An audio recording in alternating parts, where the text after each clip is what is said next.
മന്ത്രിമാർക്കടക്കം cabinet മീറ്റിംഗിലേക്ക് ആഭ്യന്തരമന്ത്രി രമേശ് ചെന്നിത്തല എത്തിച്ചേർന്നിരിക്കുന്നു. അദ്ദേഹം ആദ്യം തന്നെ എത്തി. മുഖ്യമന്ത്രി എത്തുന്നതിന് മുന്നേ എത്തിയിരിക്കുന്നു രമേശ് ചെന്നിത്തല. പിന്നാലെ സണ്ണി ജോസഫ് അടക്കമുള്ളവർ, മുഖ്യമന്ത്രി VD Satheesan, Mons Joseph, K Muraleedharan, N Shamsuddin, വിദ്യാഭ്യാസ മന്ത്രി N ഷംസുദ്ദീൻ, ചീഫ് സെക്രട്ടറി എത്തിച്ചേർന്നിരിക്കുന്നു.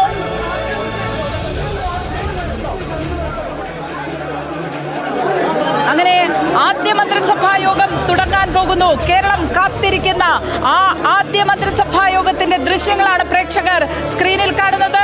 ഈ എല്ലാ ദൃശ്യങ്ങളും ആദ്യം ബിഗ് ടിവിയുടെ സ്ക്രീനിലാണ് എന്നുള്ള കാര്യം ഓർക്കണം. ഇതാ ആദ്യ മന്ത്രിസഭാ യോഗത്തിന്റെ ദൃശ്യങ്ങൾ പ്രേക്ഷകരിലേക്ക് എത്തുകയാണ്. ബിഗ് ടിവിയുടെ സ്ക്രീനിൽ നോക്കുക.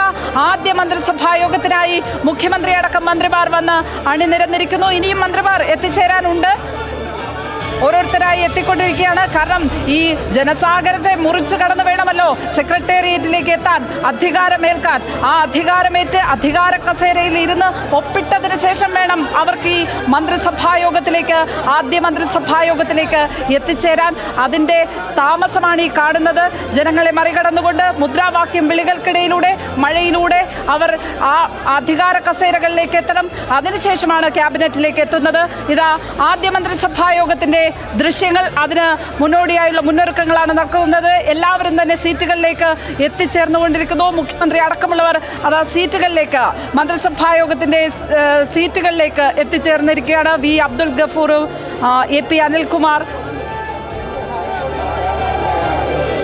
റോജി M ജോൺ, ഇവരൊക്കെയാണ് എത്തിച്ചേർന്നിരിക്കുന്നത്. ആർക്കൊക്കെ ഏതൊക്കെ വകുപ്പുകൾ എന്ന കാര്യത്തിൽ ഇപ്പോഴും അത്ര കണ്ട് കൃത്യതയില്ല. നേരത്തെ വനംവകുപ്പിൻ്റെ കാര്യം ഞാനും S വിജയകുമാറും പറയുകയായിരുന്നു. പക്ഷേ അത് ആർക്കാണ് എന്ന കാര്യത്തിൽ ഇപ്പോഴും ഒരു കൃത്യത വന്നിട്ടില്ല. വനംവകുപ്പല്ല, കൃഷി വകുപ്പ്. അത് T സിദ്ദിഖിനാണോ എന്നറിയില്ല. ഏതായാലും അങ്ങനെ വകുപ്പുകളുടെ കാര്യത്തിൽ കൃത്യത വന്നുകൊണ്ടിരിക്കുന്നതേ ഉള്ളൂ. S വിജയകുമാർ ചേരുന്നു വിവരങ്ങളുമായി. വിജയകുമാർ, ക്യാബിനറ്റ് യോഗം ഇതാ തുടങ്ങാൻ പോകുന്നു. മുഖ്യമന്ത്രി അടക്കമുള്ളവർ ആ കസേരയിലേക്ക് എത്തിച്ചേർന്നിരിക്കുകയാണ്.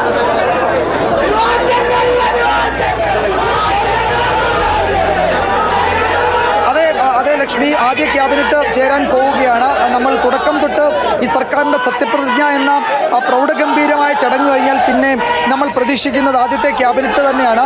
ആദ്യത്തെ ക്യാബിനറ്റിൽ എടുക്കാൻ പോകുന്ന തീരുമാനങ്ങൾ എന്തൊക്കെ, അത് ഈ സർക്കാരിൻ്റെ 5 വർഷത്തെ തീരുമാനങ്ങളുടെ, നടപടികളുടെ ഒരു സൂചന തന്നെയായിരിക്കും ആദ്യത്തെ ക്യാബിനറ്റിലെ തീരുമാനങ്ങൾ എന്നതിൽ തർക്കമേ വേണ്ട. കാരണം ആശാ വർക്കേഴ്സിൻ്റെ കാര്യത്തിൽ ഓണറേറിയം കൂട്ടുന്നതിലെ തീരുമാനം, ഇന്ദിരാ ഗ്യാരണ്ടി നടപ്പാക്കുന്നത്, ആരോഗ്യ മേഖലയിലെ ചില പ്രഖ്യാപനങ്ങൾ, ഈ സർക്കാരിനെ അധികാരത്തിലേക്ക് കൊണ്ടുവന്ന വളരെ പ്രധാനപ്പെട്ട ചില വിഷയങ്ങളുണ്ട്. ശബരിമല സ്വർണ്ണക്കൊള്ളയടക്കം അഴിമതി ആരോപണങ്ങൾ ഉന്നയിച്ച ഗുരുതരമായ വിഷയങ്ങളുണ്ട്. അതിലെ ഗൂഢാലോചന ഉൾപ്പെടെയുള്ള വിഷയങ്ങൾ ഉയർത്തിക്കൊണ്ട് ഈ സർക്കാർ അധികാരത്തിലേക്ക് എത്തുന്നത്, പ്രതിപക്ഷത്ത് ഇരുന്ന് നടത്തിയ സമരങ്ങൾ, നിയമസഭയ്ക്കകത്തും പുറത്തും നടത്തിയ വലിയ പോരാട്ടങ്ങൾ, കാർഷിക മേഖലയിലെ പ്രശ്നങ്ങൾ, സ്ത്രീകളുമായി ഉൾപ്പെട്ട നിരവധി പ്രശ്നങ്ങൾ, പോലീസിങ്ങിൽ ഉണ്ടായ ക്രമക്കേടുകൾ അല്ലെങ്കിൽ ഗൗരവമുള്ള പ്രശ്നങ്ങൾ, കസ്റ്റഡി മർദ്ദനങ്ങളൊക്കെ ചൂണ്ടിക്കാട്ടി അധികാരത്തിലേക്ക് വന്ന ഒരു സർക്കാരാണിത്. അപ്പോൾ ആ സർക്കാർ അതിൻ്റെ ആദ്യത്തെ മന്ത്രിസഭാ യോഗത്തിൽ എന്തൊക്കെ തീരുമാനങ്ങൾ എടുക്കാൻ പോകുന്നു എന്നത് വളരെ പ്രധാനപ്പെട്ടത് തന്നെയാണ്.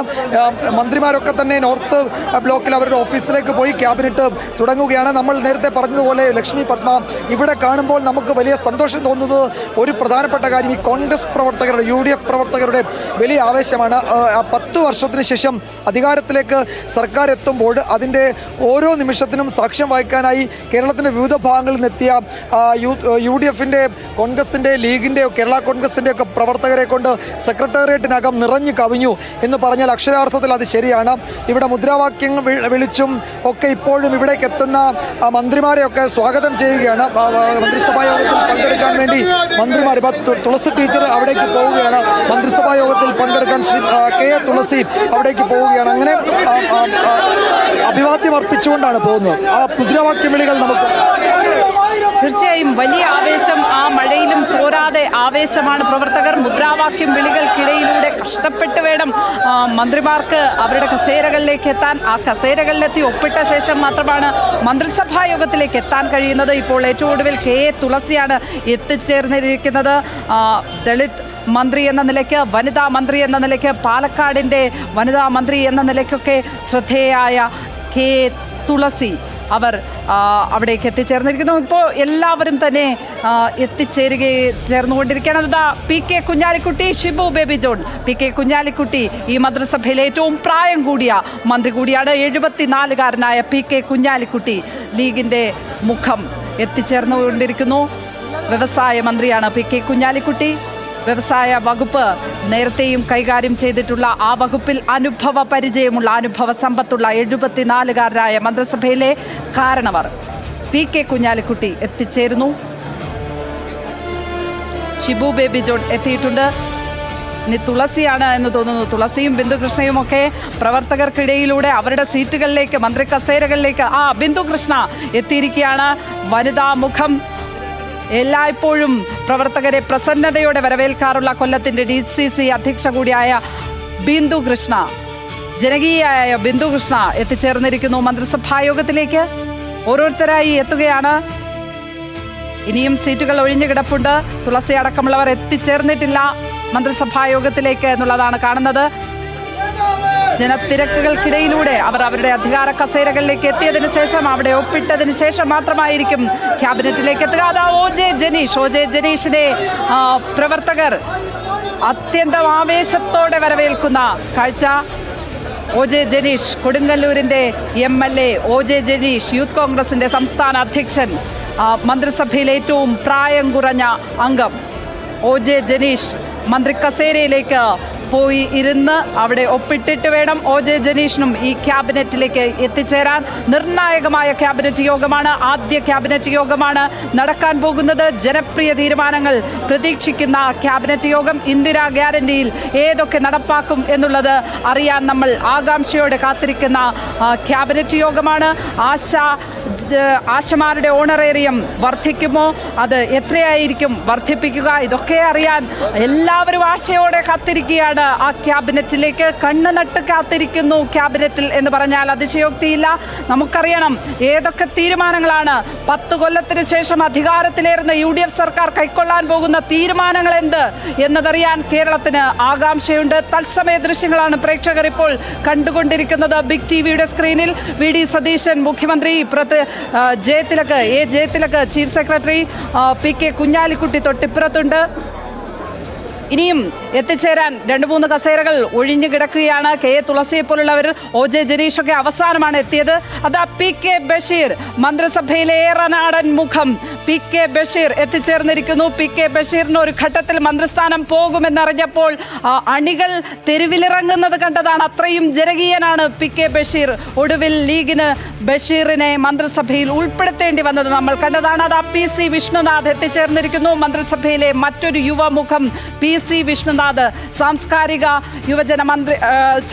മന്ത്രിയാണ് PC വിഷ്ണുനാഥ് എന്നാണ് മനസ്സിലാക്കുന്നത്. അദ്ദേഹവും എത്തിച്ചേർന്നിരിക്കുന്നു. കുണ്ടറയുടെ സ്വന്തം PC വിഷ്ണുനാഥ് എത്തിച്ചേർന്നിരിക്കുന്നു. വിദ്യാർത്ഥി സംഘടനയിലൂടെ അധികാര കസേരയിലേക്ക്, മന്ത്രി കസേരയിലേക്ക് അദ്ദേഹം അങ്ങനെ എത്തിച്ചേർന്നിരിക്കുകയാണ്. പരിപക്വമായ രാഷ്ട്രീയ ജീവിതമാണ്, പക്വമതിയാണ് PC വിഷ്ണുനാഥ്. ഈ കാലത്ത് റിയൽ പൊളിറ്റിക്സ് എന്നൊക്കെ പറഞ്ഞ എല്ലാവരും യുവനേതാക്കന്മാരെ കളിയാക്കുന്ന കാലത്ത് അങ്ങനെയല്ല, റിയൽ പൊളിറ്റീഷ്യനാണ് താനെന്ന് തെളിയിച്ചുകൊണ്ട് PC വിഷ്ണുനാഥ് ഇതാ ആ അധികാര കസേരയിലേക്ക് എത്തിച്ചേർന്നിരിക്കുന്നു. ആ ക്യാബിനറ്റ് യോഗത്തിന്റെ തത്സമയ ദൃശ്യങ്ങളാണ് ബിഗ് ടിവിയുടെ സ്ക്രീനിൽ പ്രേക്ഷകർ കാണുന്നത്.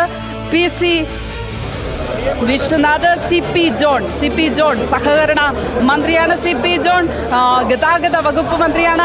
KA തുളസിയും എത്തിച്ചേർന്നിരിക്കുകയാണ്. മന്ത്രിസഭയിലെ മറ്റൊരു വനിതാ സാന്നിധ്യം KA തുളസി, പാലക്കാടിന്റെ സ്വന്തം മന്ത്രി, ദളിത് മുഖം KA തുളസി എത്തിച്ചേർന്നിരിക്കുന്നു. ഉറപ്പായും പാർശ്വവൽക്കരിക്കപ്പെടുന്നവർക്ക് പ്രതീക്ഷയ്ക്ക് വകയേൽക്കുന്ന ഒരു മന്ത്രിപ്രഖ്യാപനമായിരുന്നു KA തുളസിയുടേത്. അങ്ങനെ SC വിഭാഗത്തിൽ നിന്നുള്ള KA തുളസി മന്ത്രിസഭയിലേക്ക് എത്തിച്ചേർന്നിരിക്കുന്നു. അത് ആ ക്യാബിനറ്റ് യോഗം തുടങ്ങാൻ പോവുകയാണ്.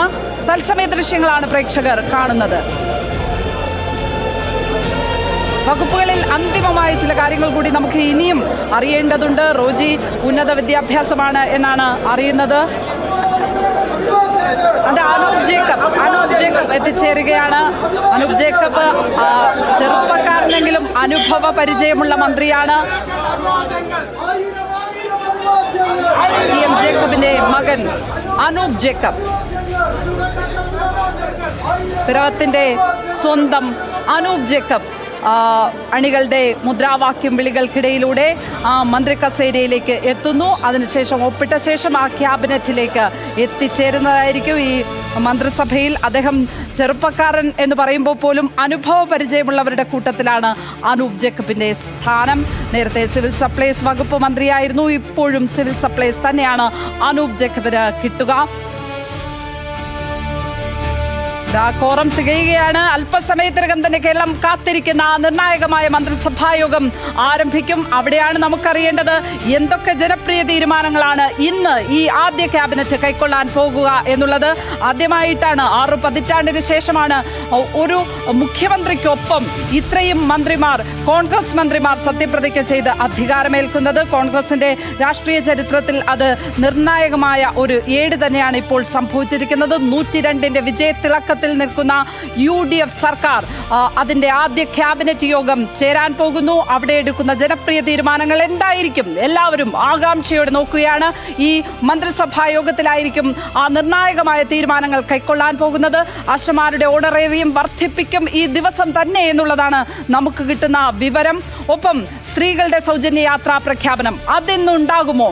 അതാണ് കേരളത്തിലെ എല്ലാ സ്ത്രീകളും ഉറ്റുനോക്കുന്ന ഒരു കാര്യം. അതാണ് ഇന്ന് സ്ത്രീകൾക്ക്, ഇന്നു മുതൽ സ്ത്രീകൾക്ക് KSRTCയിൽ സൗജന്യ യാത്ര അത് അനുവദിച്ചു കിട്ടുമോ? അത് എപ്പോൾ മുതൽ അനുവദിച്ചു കിട്ടും? ഇന്ന് തന്നെ ആ തീരുമാനം നടപ്പാക്കുമോ എന്നുള്ളതാണ് നമ്മൾ ആകാംക്ഷയോടെ നോക്കുന്നത്.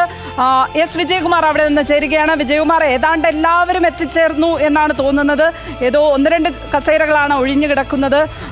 എപ്പോഴേക്കും ഈ മന്ത്രിസഭാ യോഗം ആരംഭിക്കും എന്നുള്ളതാണ് കിട്ടുന്ന വിവരങ്ങൾ. ഉറപ്പായിട്ടും ഇന്നെടുക്കും എന്ന് കരുതപ്പെടുന്ന തീരുമാനങ്ങൾ എന്തൊക്കെയാണ് വിജയകുമാർ?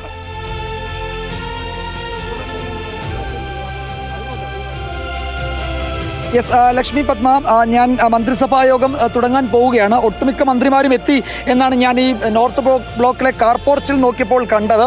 അങ്ങനെ മന്ത്രിമാരൊക്കെ അവിടേക്ക് വരുന്നുണ്ടായിരുന്നു. ഏറ്റവും ഒടുവിൽ വന്നത് അനൂപ് ജേക്കബ് ആണ്. അതിന് തൊട്ടു മുമ്പ് തുളസി ടീച്ചർ വന്നു, തൊട്ടു പിന്നാലെ അനൂപ് ജേക്കബ് വന്നു. അങ്ങനെ മന്ത്രിമാർ എന്ന് തോന്നുന്നു ഞാൻ കരുതുന്നത്. അല്പസമയത്തിനകം നമുക്ക് ജനീഷ് വന്നു. അല്ല, ഞാൻ പറഞ്ഞ ഈ ക്യാബിനറ്റ് യോഗത്തിലേക്ക് എത്തിയിട്ടില്ല. അതും മന്ത്രിസഭാ യോഗത്തിൽ പങ്കെടുക്കാനായി ഓഫീസിലേക്ക് ജനീഷ് വന്നു. ഇപ്പോൾ അനൂപ് ജേക്കബ് കൂടി എത്തിച്ചേർന്നിരിക്കുന്നു. ഇപ്പോൾ എല്ലാവരും തന്നെ ഈ ക്യാബിനറ്റ് യോഗത്തിന് ആ മേശയ്ക്ക് ചുറ്റും എത്തിക്കഴിഞ്ഞിരിക്കുന്നു. വിജയകുമാർ,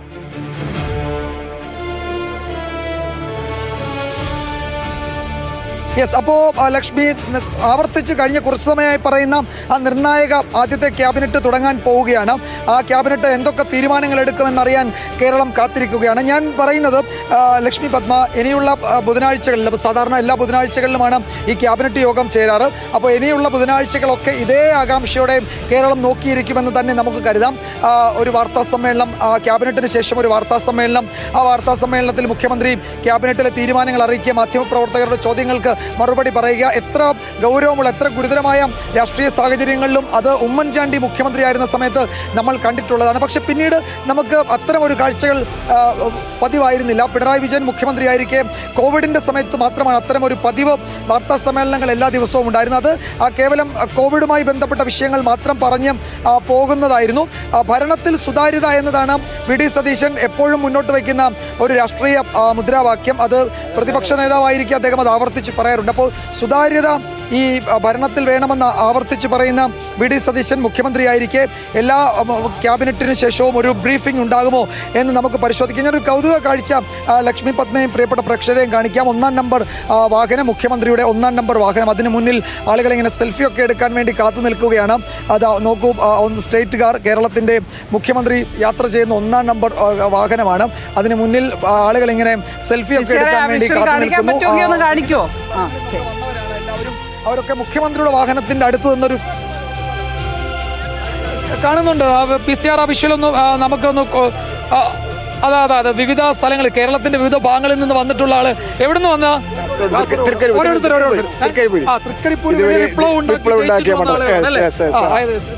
നമ്മളെ തലപ്പുറം കണ്ണൂരിൽ നിന്ന് മുഖ്യമന്ത്രിയുടെ വാഹനത്തിന് മുന്നിൽ ഒരു ഫോട്ടോ അതെ, തീർച്ചയായിട്ടും ഞങ്ങൾ അവസരം കിട്ടിയത് 10 വർഷത്തിന്റെ കാത്തിരിപ്പിന് ശേഷം ഞങ്ങൾക്കൊരു അവസരം കിട്ടിയതാണ്. ആ അവസരത്തിൽ ഞങ്ങൾക്ക് സന്തോഷം ഞങ്ങൾ പങ്കിടുകയാണ്.